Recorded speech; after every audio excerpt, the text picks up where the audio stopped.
বিসমিল্লাহির রহমানির রহিম।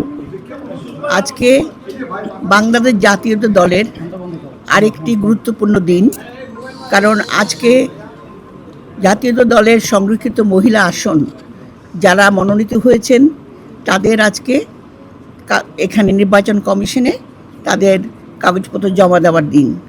আমি মনে করি এই দিনটি অত্যন্ত আমাদের সকলের জন্যই কল্যাণকর, কারণ আমাদের এই যে এবার যে মনোনয়ন হয়েছে, আমি মনে করি এই মনোনয়নটা অত্যন্ত সুন্দরভাবে চিন্তা ভাবনা করে হয়েছে। এই জন্য এখানে প্রবীণ এবং নবীনের সমন্বয়ে যে মনোনয়নটা হয়েছে, আমরা আশা করি তারা পার্লামেন্টে ঠিক সেই রকম ভূমিকা রাখতে পারবে। আমরা এই জন্য আমাদের প্রধানমন্ত্রী, আমাদের দলের চেয়ারম্যানকে আমরা আন্তরিক ধন্যবাদ ও কৃতজ্ঞতা জানাই।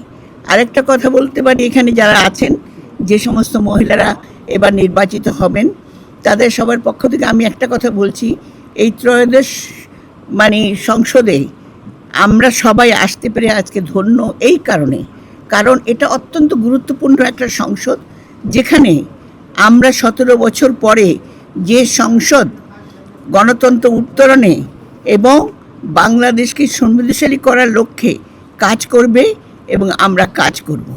তো আমাদের সবাইকে বিশেষ করে প্রধানমন্ত্রী এবং চেয়ারম্যানকে ধন্যবাদ জানিয়ে, এখানে যারা মনোনীত হয়েছেন সবাইকে ধন্যবাদ জানিয়ে, আপনাদের সাংবাদিক ভাইরা আপনাদেরও সবাইকে ধন্যবাদ দিয়েছে। তো কারণ এই কারণে আপনারা গত 17 বছর যেভাবে ভূমিকা রেখেছেন, সেই ভূমিকা ছিল অত্যন্ত গুরুত্বপূর্ণ। ভাই, আমি এখানে শেষ করছি। ধন্যবাদ।